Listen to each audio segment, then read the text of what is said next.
नमस्कार विद्यार्थी मित्रांनो, मी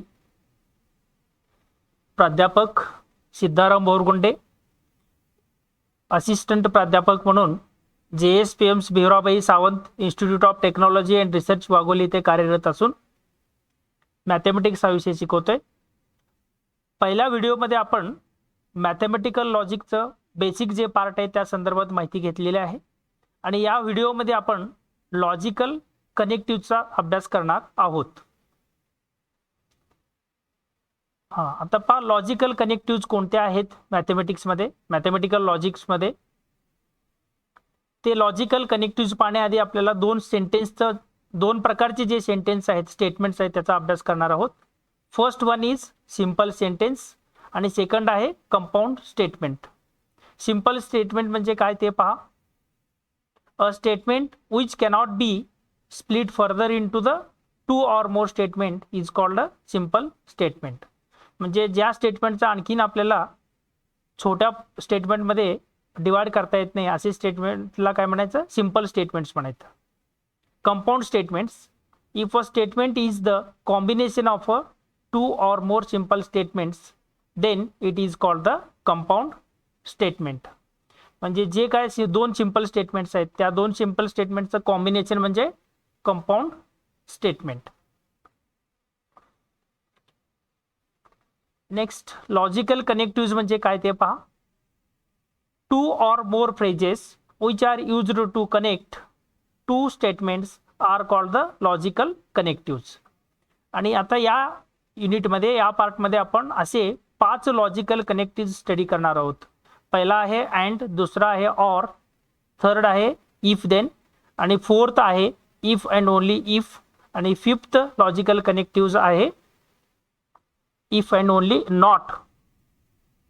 फर्स्ट लॉजिकल कनेक्टिव्ह, पहिला लॉजिकल कनेक्टिव्ह कंजंक्शन किंवा यालाच आपण अँड कनेक्टिव्ह म्हणतो।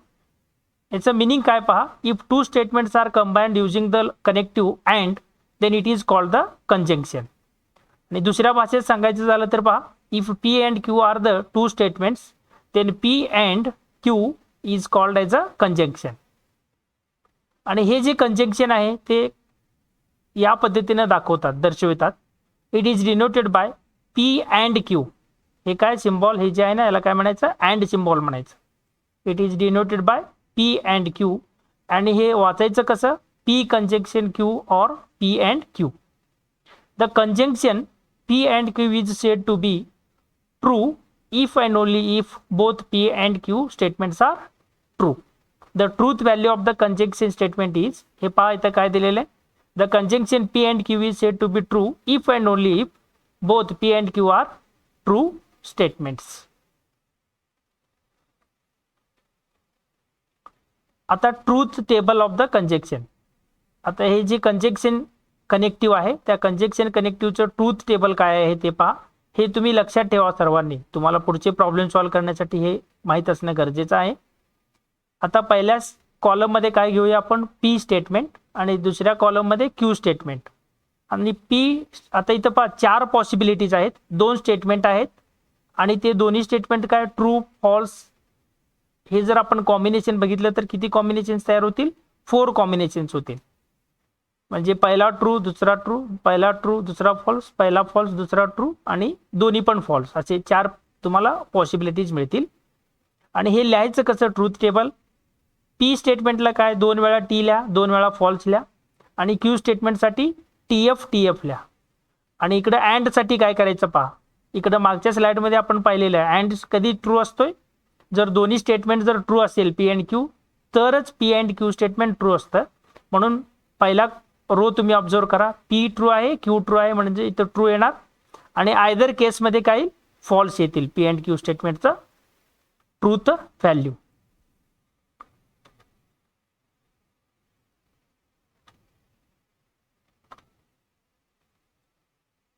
दुसरा लॉजिकल कनेक्टिव्ह आहे, second logical connective is disjunction or connective.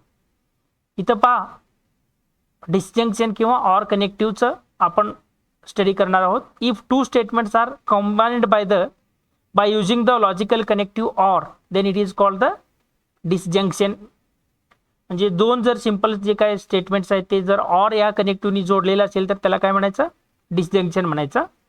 In other words, if p and Q are the two statements then p or Q is called as a disjunction. आणि हे कसं दाखवतात पहा, p or q, or साठी symbol आहे हे p or q. It is denoted by p or q and it is read as, हे कसं रीड करायचं, p or q or p disjunction Q.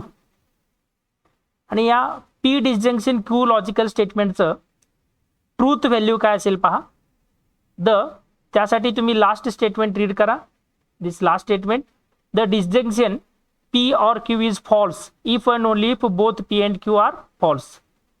म्हणजे कंजंक्शनसाठी दोन्ही स्टेटमेंट ट्रू असतील तर त्याचं ट्रूथ व्हॅल्यू ट्रू. डिसजंक्शनसाठी दोन्ही जर स्टेटमेंट फॉल्स असतील तर डिसजंक्शन स्टेटमेंटचं ट्रूथ व्हॅल्यू फॉल्स आणि आयदर केसमध्ये ट्रू असेल, एवढं लक्षात ठेवा. See the truth table of the disjunction. आता डिसजंक्शनचं ट्रूथ टेबल काय येईल पहा. आता मी कंजंक्शनमध्ये जे काय सांगितलेलं आहे, similarly you write the P and Q. पहिल्या कॉलममध्ये पी लिहा, दुसऱ्या कॉलममध्ये क्यू लिहा. आणि हे कसं लिहायचं मी आधी सांगितलेलं आहे. आणि पी ऑर क्यूचं ट्रूथ व्हॅल्यू काय येईल पहा. ज्यावेळेस पी आणि क्यू दोन्ही फॉल्स असेल त्याच वेळेस पी ऑर क्यू फॉल्स असेल, बाकीच्या तिन्ही केसमध्ये P or Q statement true असेल. किंवा अदर वर्ड्समध्ये पहा, पी आणि क्यू पैकी एक जरी स्टेटमेंट ट्रू असेल ना, पी ऑर क्यू ट्रू, दोन्ही फॉल्स असेल तरच फॉल्स. कंडिशनल स्टेटमेंट, या कंडिशनल स्टेटमेंटलाच काय, कंडिशनल कनेक्टिव्हिटीलाच काय म्हणतात, इम्प्लिकेशन सुद्धा म्हणतात. पहा हे काय, if two statements are combined by using the if then. If आणि देन या वर्ड्सनी जर दोन सिंपल लॉजिकल स्टेटमेंट जोडलेले असेल then it is called the conditional or implication. आणि दुसऱ्या भाषेत सांगायचं झालं तर पहा काय येईल, if p q are two statements then if P then q is called as a conditional statement. इथं लास्ट सेंटेन्समध्ये मी दिलेलं आहे त्याचं ट्रूथ व्हॅल्यू हे कसं रीड करायचं दाखवायचं ते दिलेलं आहे इथं मी. It is denoted by P implies Q or, हे पहा सिंगल ॲरोनी दाखवता येतं आपल्याला किंवा डबल ॲरोनी दाखवतात, दोन्ही सिम्बॉल आपण यूज करू शकतो. It is denoted by P implies Q or P implies Q and it is read as P implies Q or if P then Q. आता ट्रूथ टेबल पाहूया आपण. Truth table for the conditional statement or if then statement. The conditional statement P implies Q is false only if P is true and Q is false. Otherwise it is true. So here P is called the hypothesis or the antecedent and Q is called the conclusion or the consequence. म्हणजे या conditional स्टेटमेंटचं truth टेबलसाठी पहा काय इथं दिलेलं आहे. हे कधी फॉल्स असेल, P true, this is false only if p statement is true and q is false. आणि अदर केसमध्ये काय ट्रूच असतं ते. म्हणून ट्रूथ टेबलमध्ये काय येईल पहा, पहिल्या कॉलममध्ये पी स्टेटमेंट घ्या, क्यू लिहा आणि हे 4 पॉसिबिलिटीज मी मगाशी सांगितलेले दुसऱ्या स्लाईडमध्ये सेम तेच इथं येणार. आणि इथं तिसऱ्या कॉलममध्ये काय येईल, पी इम्प्लाइज क्यू स्टेटमेंट आणि त्याचं ट्रूथ टेबल काय येईल पहा. पहिल्यांदा काय करा, हे कंडिशननुसार तुम्ही फॉल्स कुठले येईल ते लिहा. पहा पी ट्रू क्यू फॉल्स कुठे, पी ट्रू क्यू फॉल्स, फक्त इथंच फॉल्स येणार, बाकीच्या तिन्ही केसमध्ये काय येईल, ट्रू येईल. So this is the truth table for the implication statement. Now we move to the next logical connective. Next logical connective,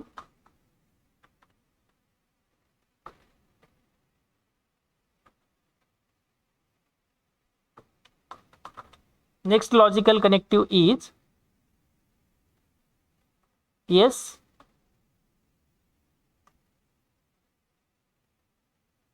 by conditional statement और यालाच काय म्हणतो आपण, डबल इम्प्लिकेशन म्हणतो. If two statements are combined using the logical connective if and only if then it is called as a biconditional.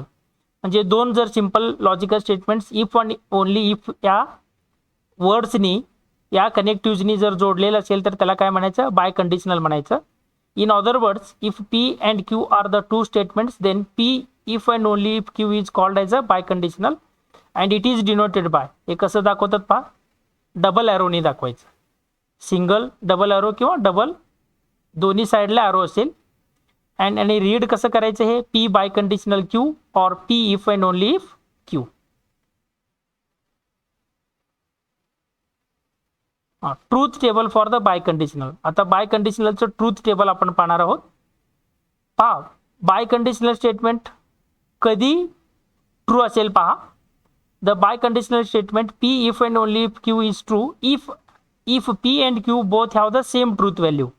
म्हणजे p आणि q या दोन्ही स्टेटमेंटला सेम ट्रूथ व्हॅल्यू ज्यावेळेस असेल त्यावेळेस P if and only if Q या biconditional स्टेटमेंटचं ट्रूथ व्हॅल्यू टी येईल. अदर केसमध्ये फॉल्स येईल. म्हणजेच काय, पी आणि क्यू दोन्ही ट्रू असेल तर ट्रू, दोन्ही फॉल्स असेल तर true. Okay, see here table. पहिल्या कॉलममध्ये पी, दुसऱ्या कॉलममध्ये क्यू आणि हे 4 पॉसिबल केसेस. आणि तिसऱ्या कॉलममध्ये P if and only if Q statement, p if and only if Q statement. आणि पहा हे पी आणि क्यू दोन्ही ट्रू आहे म्हणून p if and only if q true. आणि परत last column last row observe करा, पी आणि क्यू दोन्ही फॉल्स आहे म्हणून p if and only if q true आणि अदर केसेसमध्ये फॉल्स येणार. आणि लास्ट लॉजिकल कनेक्टिव्ह आहे negation of a statement. For any given statement p, इथं पहा meaning of a negation of a logical statement. For any statement p there is another statement which is defined to be true when p is false and false when p is true is called the negation of p and is denoted by this symbol. हे negation of p साठीचं symbol आहे. म्हणजे पहा या स्टेटमेंटचं meaning काय, या कनेक्टिव्हचं meaning काय.